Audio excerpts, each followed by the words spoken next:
A ver, fíjense ahora. Dice grabando, a mí me dice grabando. ¿A ustedes? No, Leonardo profe. hace la misma cara que yo. No, profe. No les aparece, ¿no? Como que se está... Bueno, a mí les digo que les haría una captura de pantalla para que ustedes vean No, no te preocupes. que no les estoy mintiendo y que dice que se está grabando. Lo que pasa es que debo tener una conexión inestable que hace que ustedes no vean que se está grabando. ¿Mm? Bueno, yo les pido disculpas, la verdad que es algo que esto me excede. Telecentro, no soy accionaria de Telecentro, así que lo único que hago es pagarlo todos los meses con mucho pesar. Bueno, para responder esta sugerencia que estaba planteando la profesora, acá les digo, me está diciendo que está grabando, así que bueno, esperemos que de la parte anterior de la sesión ya se está reconvirtiendo, así que quédense tranquilos que esa primera parte la voy a poder subir, porque por lo menos ni bien se cortó, ya me empezó a reconvertir, ahí me di cuenta que se había cortado. Un aspecto que es central para poder analizar de esto que estábamos señalando es que justamente a partir de 3 a 5 años empezamos a hablar del esquema corporal. ¿Por qué empezamos a hablar del esquema corporal? Porque justamente es el momento de la vida donde se pueden empezar a organizar las sensaciones y se pueden empezar a construir imágenes mentales alrededor de, o sea, todas esas sensaciones que fuimos acumulando producto de las experiencias durante los 3 años previos, pueden empezar a organizarse. Una noción es justamente eso, un conjunto de información, de sensaciones, de experiencias, de informaciones, de saberes que se construyen en torno a un concepto. Por ejemplo, el espacio. Bueno, ¿qué es el espacio? El espacio es lo que me rodea. Bien, y en esto que me rodea, ¿qué hay? Cosas, yo puedo estar en ese espacio en distintos lugares, arriba, abajo, adentro, afuera, bien. Todas esas nociones que hacen al espacio conforman la noción de espacio. Lo mismo respecto a la noción de tiempo, lo mismo respecto a la noción de los objetos, y lo mismo respecto de la relación con los demás. Y ni que hablar de mi propio cuerpo. Entonces, un aspecto central de esta etapa de 3 a 5 años es que se van construyendo, se van organizando las nociones perceptivas. Otro aspecto central de este periodo es cómo sigue evolucionando la motricidad. Respecto de la motricidad, lo que tenemos que tener en cuenta es que esto que dijimos en la etapa anterior, lo que empiezan a desarrollarse son todas las habilidades motrices generales. Y cada vez se van haciendo mejor. Por ejemplo, cada vez los niños pueden correr mejor, pueden aprender otro tipo de saltos. A los 2 años solamente podían saltar en profundidad. A partir de los 3 años en adelante pueden saltar en alto, en largo, pueden saltar con un pie, pueden saltar con los 2 pies. Es decir, que mejoran las habilidades de locomoción, correr, saltar, trepar, traccionar, transportar.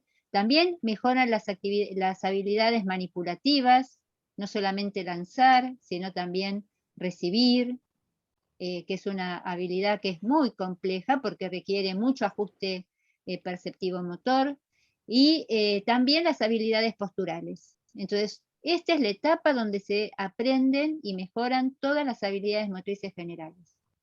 Eso respecto de la motricidad. ¿Están allí? No los escucho. Sí, Gladys. Están allí. Estamos. Están. Sí. Bien, porque entre que está, no sé si graban, no sé si están, bueno. Y respecto de otro aspecto que es muy importante es entender qué pasa con la inteligencia en este periodo.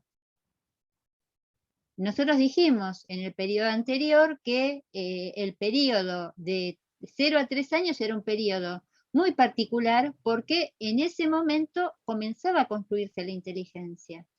Quizás, y que en ese periodo también era tan particular porque pasábamos, además de construirse la inteligencia, se pasaba de una inteligencia sensorio-motora a una inteligencia preoperatoria simbólica. Es decir, que los niños podían empezar a internalizar las acciones, podían, gracias a las imágenes mentales, acceder al lenguaje, acceder a los símbolos, acceder al dibujo y acceder al juego.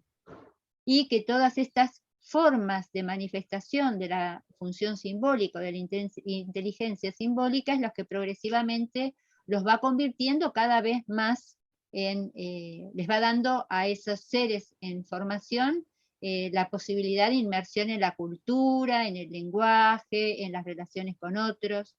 Pero eso que tiene que ver con la inteligencia tiene algunas características particulares afectadas o relacionadas con el desarrollo de la afectividad.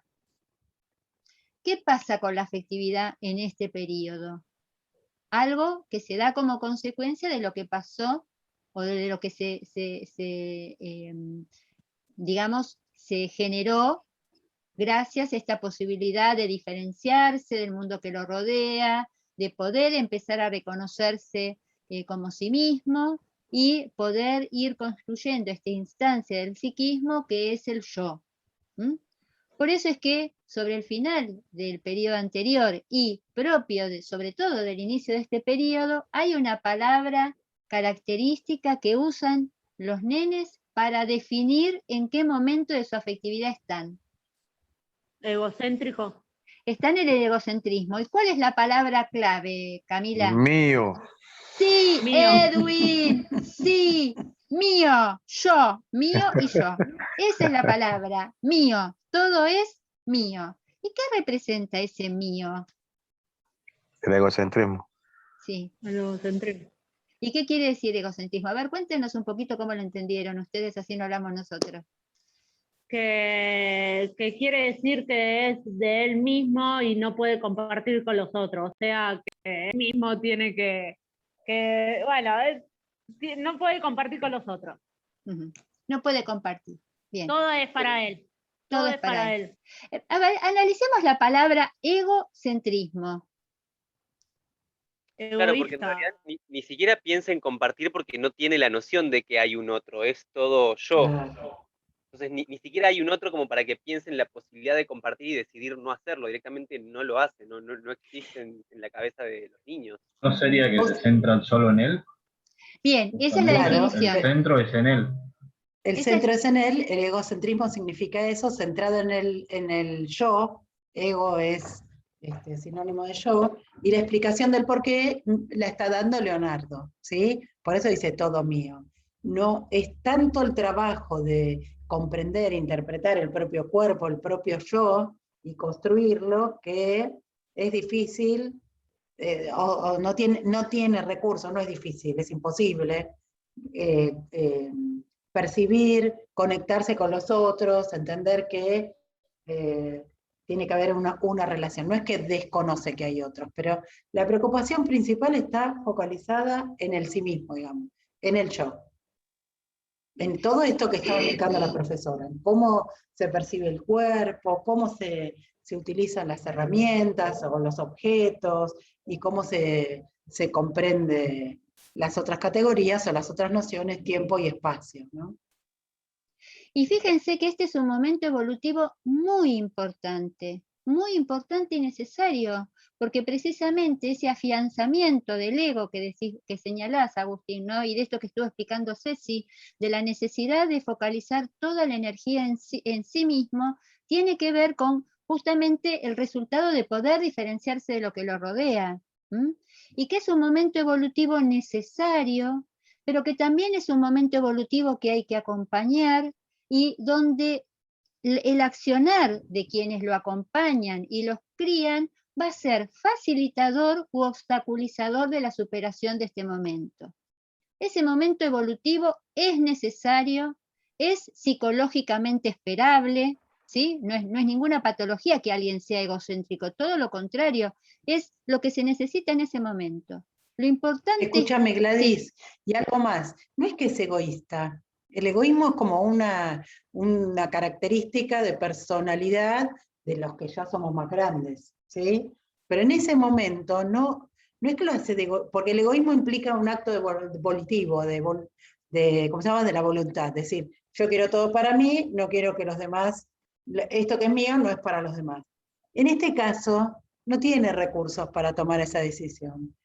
Lo único que tiene es pensar en el sí mismo. Por eso no es egoísta y sí es egocéntrico. ¿Sí? El problema es cuando crecemos y seguimos igual, ¿no?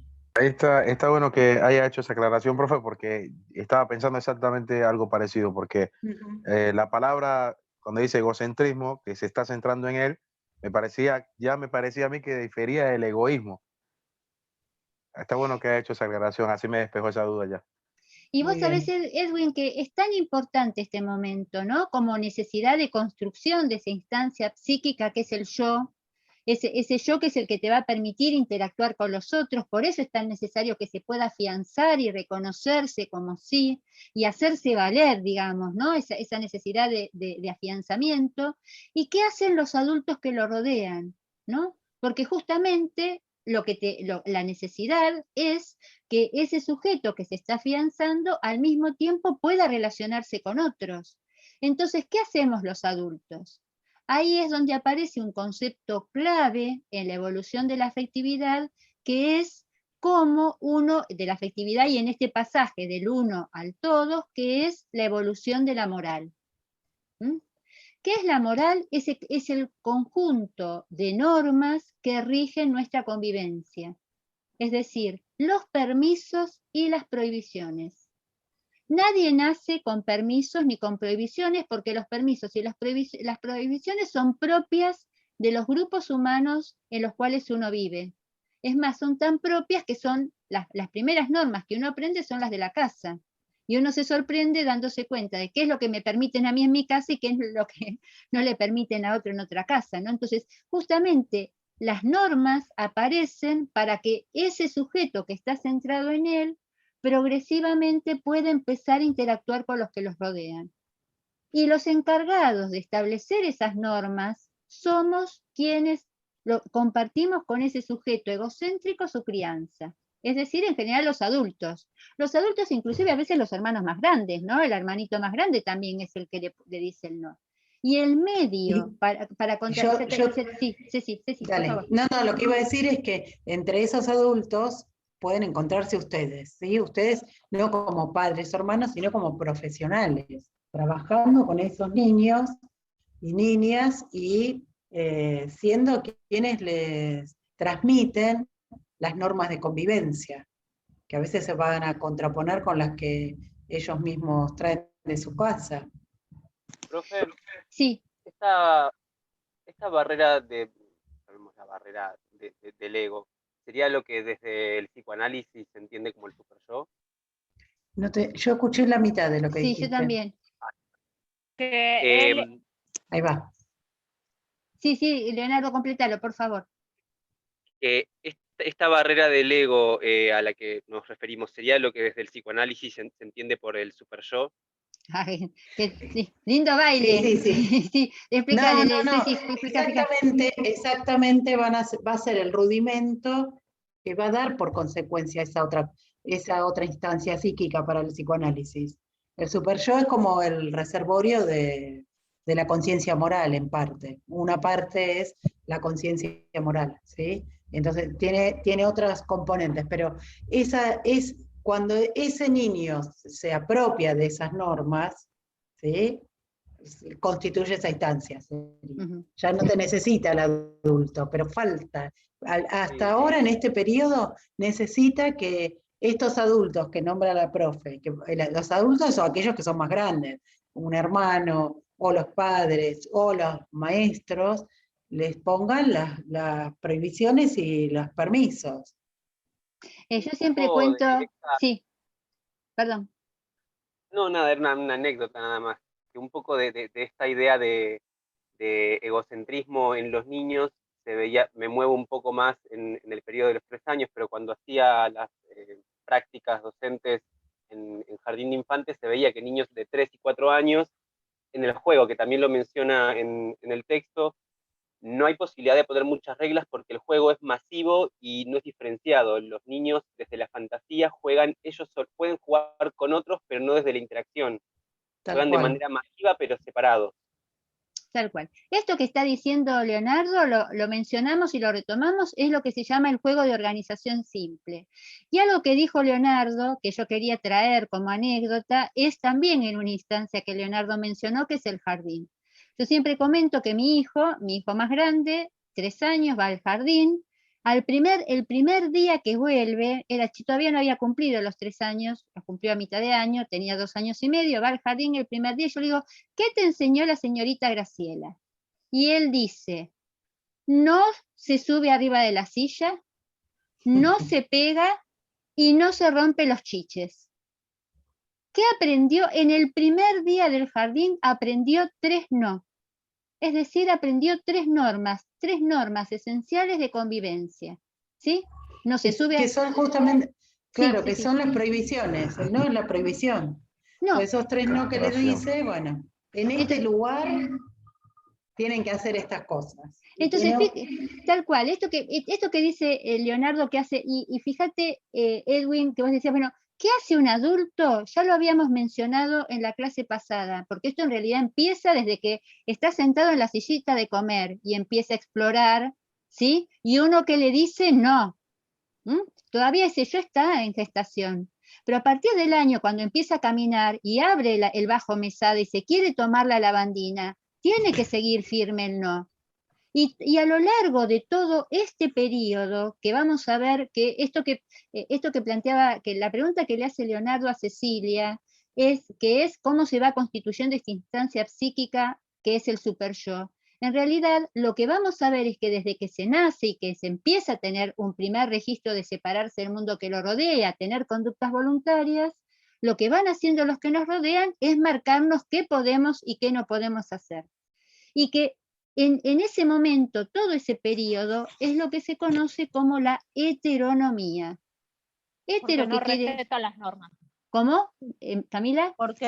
Porque no respeta las normas. No Eso quiere decir heterónoma. Claro, pero quién, él no las respeta, pero ¿qué quiere decir heteros? Siempre piensen en el sentido de las palabras.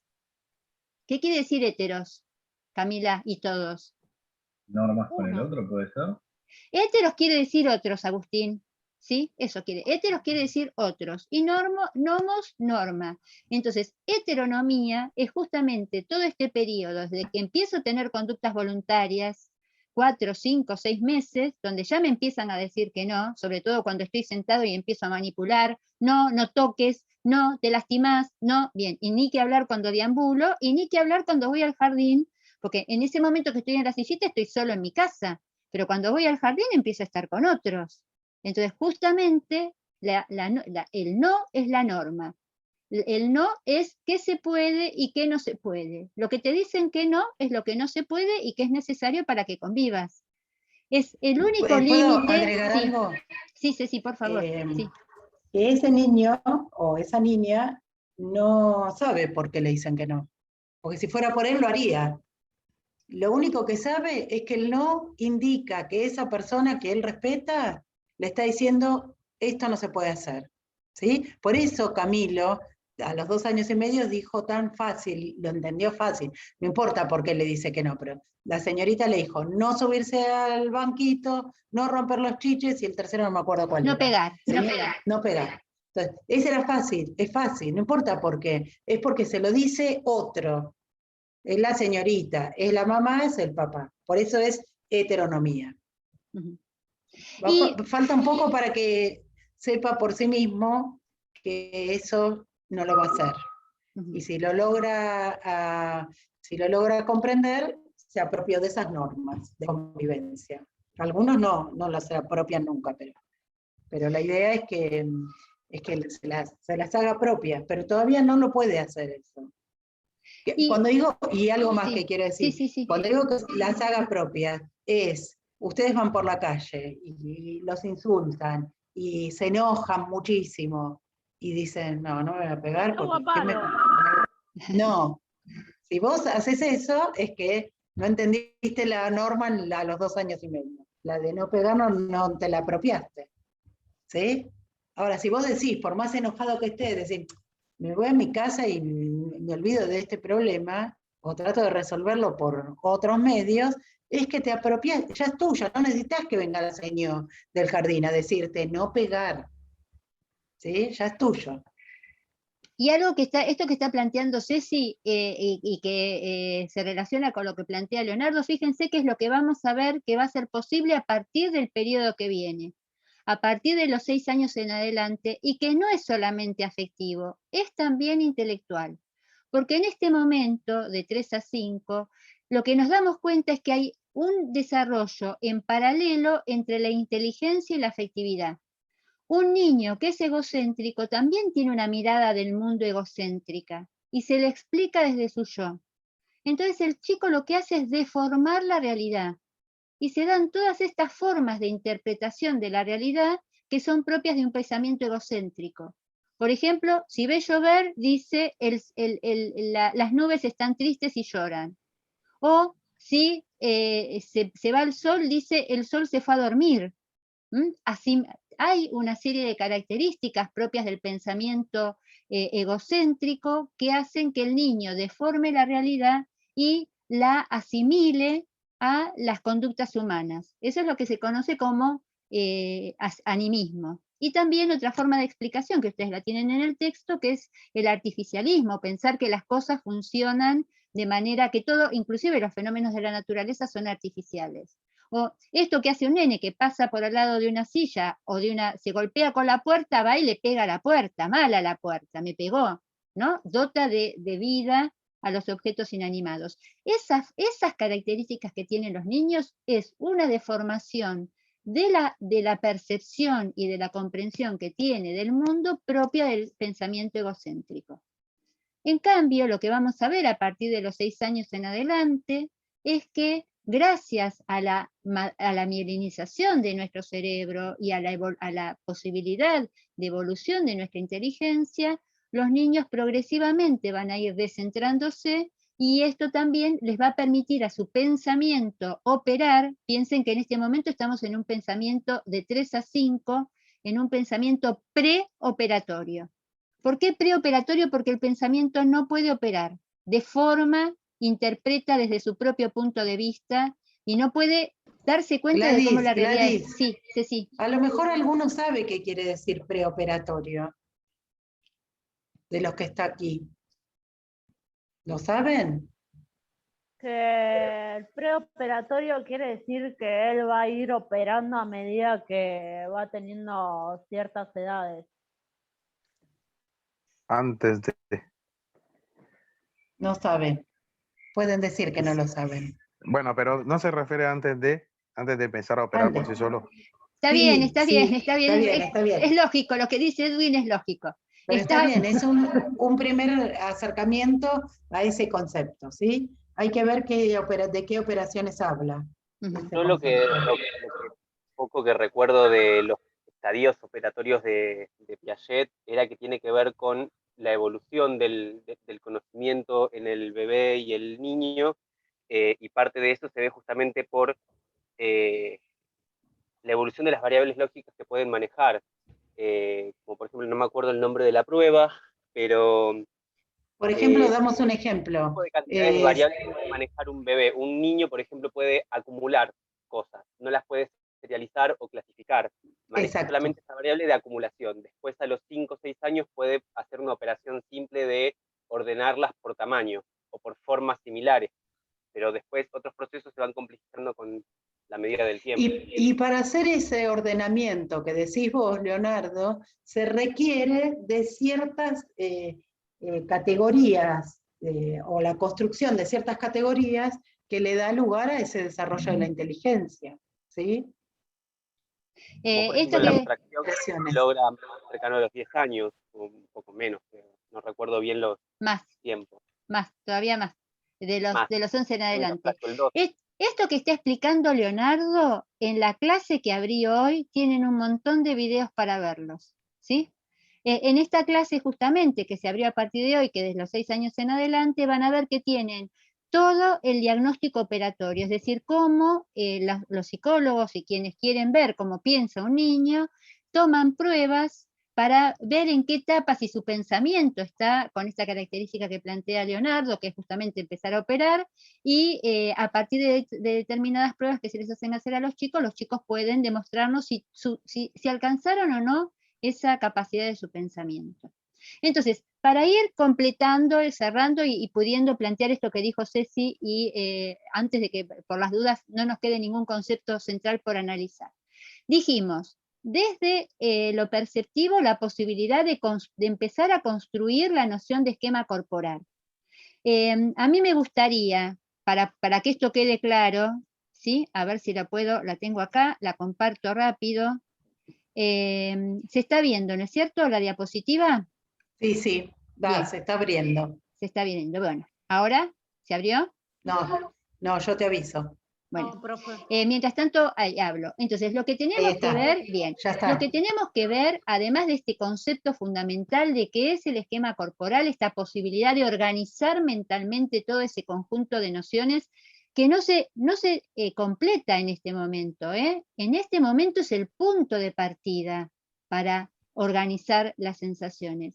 Fíjense que en el periodo anterior, si ustedes miran este esquema, este primer momento del esquema corporal, el de la vivencia y del cuerpo, espacio y tiempo vivido, aquí al lado, si ustedes tuviesen la posibilidad, habría que ponerle de 0 a 3 años. Toda la etapa que vimos en la clase anterior y que estuvimos analizando en periodo de 0 a 3 es la etapa de la vivencia del esquema corporal. A partir de los 3 a los 5 años es cuando podemos empezar a organizar, a tomar conciencia, a formar conocimientos con ese conjunto de nociones y de sensaciones, darle sentido y significado.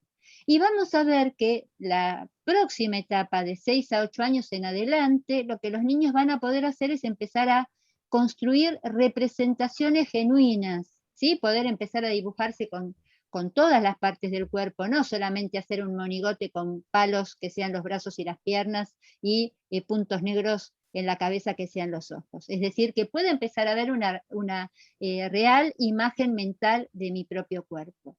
Esta es una construcción que lo vamos a volver a ver en la pubertad para ver cómo se modifica, lo vamos a ver en la adolescencia para ver cómo se reorganiza, y esta noción nos acompaña a lo largo de toda la vida y es central porque gran parte de los aprendizajes que hagamos de las técnicas deportivas tienen que ver con la capacidad de representación que yo tengo de mi propio cuerpo para ver cómo traslado o represento a partir de los movimientos de mi propio cuerpo, de las posturas, de las acciones que hago, esa imagen que yo tengo precisamente en mi esquema corporal y en mi imagen corporal de aquello que tengo que hacer para poder ejecutar de una determinada manera.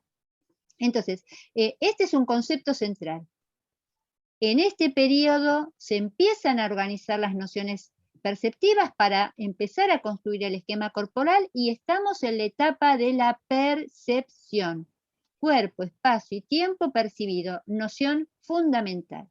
Y otra noción que es fundamental, ya que estoy acá voy a ver si puedo pasar rápido. Bueno, tienen que leer cómo se da la ontogénesis de las nociones espaciales, la ontogénesis de las nociones temporales. A mí me interesaba llegar acá para retomar lo que dijo Leonardo.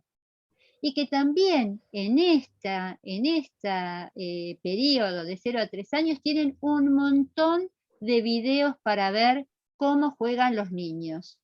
Y ¿por qué es importante analizar el juego? Porque en el juego confluyen los dos aspectos. En el juego confluye la capacidad de resolver problemas, producto del desarrollo intelectual, la capacidad de vincularse con otros, producto de la afectividad, y de la captación, internalización y posibilidad de comprensión de las normas para que ese juego sea posible. Y Leonardo nos hizo algunos comentarios. El resto que estuvo leyendo, ¿cómo entendió que eran los juegos en este momento? ¿Y qué juegos, si tuvieran oportunidad de ver, dejo de compartir para verlos, si tuvieran oportunidad de ver los videos de esta clase, ¿qué videos vieron? ¿De qué juegos? ¿De juegos simples? Los juegos simples, ¿cuáles eran, Camila? ¿Te acordás cuáles son los juegos de organización simple? La mancha. No es justamente el mejor ejemplo. Es un juego simple, pero no es el mejor ejemplo, la mancha. Pensemos en otro y después decimos por No qué es no la tan mancha. simple. Otro juego de organización simple. Por ejemplo, profe, yo hago juegos para que se organicen y vayan entendiendo algunas cosas, algunas cuestiones, no sé, sentado, parado. Es Ajá. algo Bien, para pero sentado parado en o una de esas son en más zonas. bien, sentados parados son fundamentalmente, digamos, tareas jugadas, lo llamaríamos, ¿no? Donde vos das una consigna y cada uno responde por sí mismo. Pensemos en un juego que tenga alguna regla, alguna norma. Los videos evidentemente no los vieron porque si no No, me no lo vi. dirían. Los No, no juegos, lo vi. los videos que están en el aula son este y este otro. Los juegos de este momento, los juegos característicos son los juegos de persecución, que se llaman juegos de organización simple. Y entonces ustedes me podrán decir, entonces Camila tiene razón. Vamos a dejar la mancha por un momento y expliquemos los demás. En general, los juegos que se pueden jugar entre los 3 y los 5 años, que se pueden empezar a jugar desde antes, del 1 a 1, ¿sí? Cuando la mamá está con el nene en la plaza o en el patio y le dice, ¡ay, que te agarro! ¡Ay, que te agarro! ¡Corre, corre, escapate que te agarro! ¿Sí? Y lo empieza a correr con las manitos como si se lo fuera a comer. Ese es un juego de persecución. O la mamá le dice, a ver si me agarras, y el nene la corre a la mamá, o la nena la corre a la mamá, al papá, al hermanito. Ese es un juego de persecución de 1 a 1.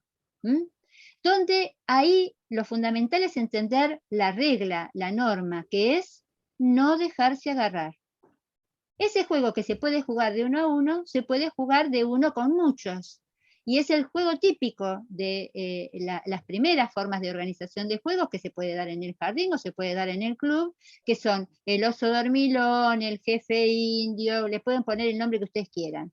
Juegos de persecución. Hay un personaje central, el lobo está. Todos van a molestar a ese personaje central se despierta y los corre a todos.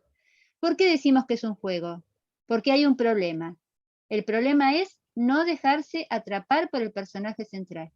Y esa es la norma. Y eso es lo primero que un nene egocéntrico tiene que aprender. No dejarse agarrar, porque todos quieren dejarse agarrar para ser el personaje central. Y el otro juego, que también es de persecución, que se da en ronda, es el que, no sé, Edwin, cómo lo llaman en tu país. Acá en Argentina lo llaman huevo podrido. El huevo podrido. El huevo podrido, el patoñato, depende, que es un juego donde los nenes están sentados en ronda y pasa uno tocándoles la cabeza o pasa con un objeto hasta que se lo deja atrás en la espalda y a ese al que le dejan el objeto tiene que salir a perseguir al otro antes de que se siente en su lugar. Esos son juegos fundamentales. ¿Por qué? Porque para poder jugarlos hay que adecuarse y respetar una regla.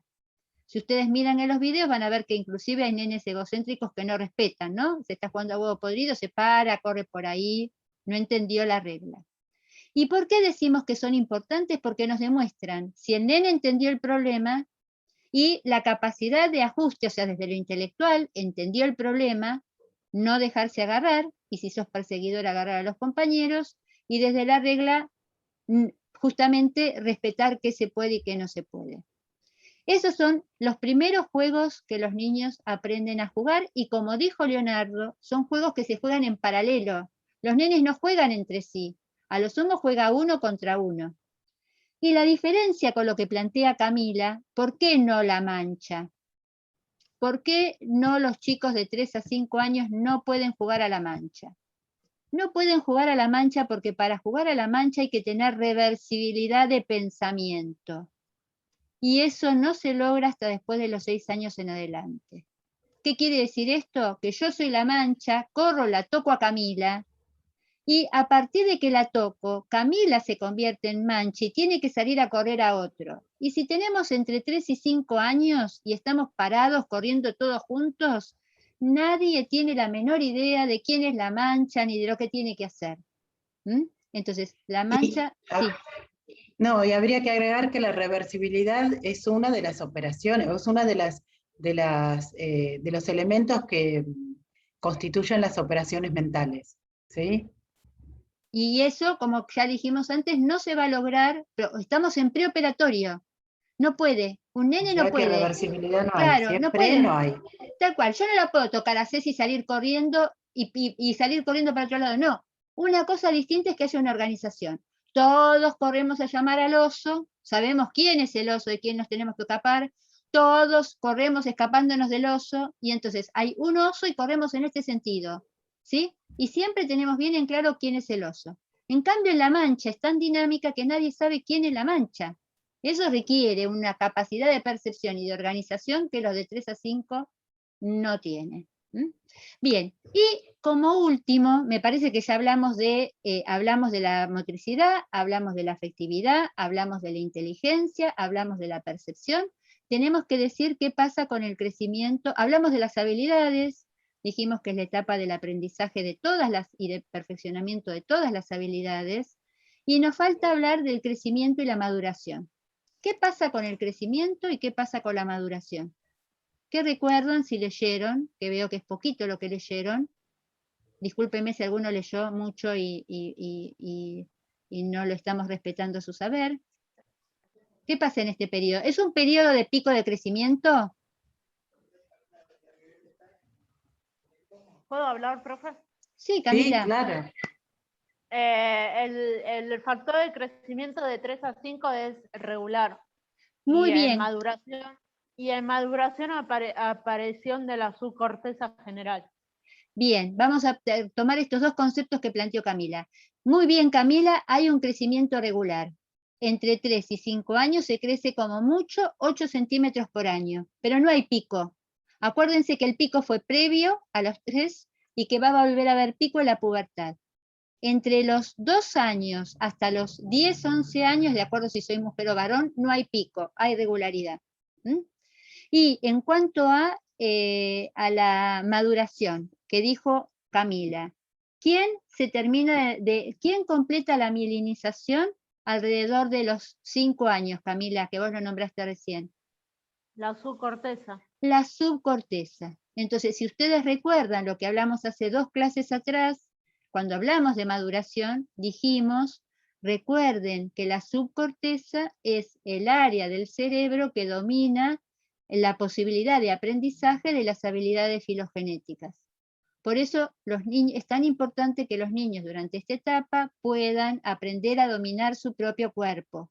Correr, saltar, trepar, rolar, transportar, traccionar, y que progresivamente puedan ir dominando la manipulación y la coordinación, las habilidades manipulativas y la coordinación de sus extremidades. Bien, ¿alguna consulta más respecto de estos temas? Son exactamente las 3. Hoy no hicimos pausa activa porque yo al menos tenía miedo de que, ahora sí, ahora me está diciendo claramente que se está grabando, tenía miedo de que se cortara. Algo que quieran, algo que es importante que lean, ¿sí? Que no lo mencionamos, pero que es importante que lo lean, es el tipo de trabajo que habría que hacer, ¿sí? Que en esta etapa es una etapa donde lo que hay que hacer es lo que se llama una pedagogía de la situación, o exploratoria o problema, que hay que dejar. Tienen videos donde se ven a los niños jugando con distintos elementos para captar las nociones perceptivas, para poder vincularse con el espacio, con el tiempo, que no es adecuado trabajar en este momento con pedagogía del modelo, es decir, no es adecuado que yo ponga a todos los nenes y les diga a todos los nenes quietitos en el lugar, hagan exactamente lo que hago yo. Esto es fundamental para todos los que trabajan en los clubes, en las escuelitas deportivas. Los nenes no tienen que copiar modelos adultos en este momento y no están capacitados para estar quietos mirando y copiando lo que dice el profesor, el instructor. Hay que darles la posibilidad con un elemento de que exploren, de que jueguen, de que se muevan y que justamente afiancen la motricidad básica, todas las habilidades motrices generales, que van a ser la base para las cadenas, que vamos a ver la semana próxima, y que van a ser la base para las habilidades motrices específicas de los deportes. Entonces, lean orientaciones didácticas, lean cómo se organizan los juegos, cómo se organizan las actividades, qué es una situación exploratoria, qué es una situación problema, ¿Y por qué no pedagogía del modelo? ¿Por qué no enseñanza de técnicas? A menos que ustedes, bueno, si tienen una escuelita de gimnasia deportiva y quieren enseñarle a hacer media luna, rondó, free flag, seguramente ahí, pero bueno, previamente a eso tendrán que haber logrado que esa nena o ese nene domine su propio cuerpo antes de enseñarle esa técnica. Bien, no sé si tienen alguna pregunta más. Hemos hecho lo que planteó Ceci de poder darles así como los tips más importantes de en qué cosas tienen que prestar atención, ¿no? Traten de tener el trabajo práctico de síntesis, de completarlo para la semana próxima, porque eso los va a ayudar para poder ubicarse en qué periodo del desarrollo de la inteligencia, qué momento de procesamiento de la información, qué etapa del desarrollo de la moral. Bien, silencio absoluto en este momento. Así que bueno, si no hay más preguntas, yo voy a dejar de grabar para no perder, para garantizarme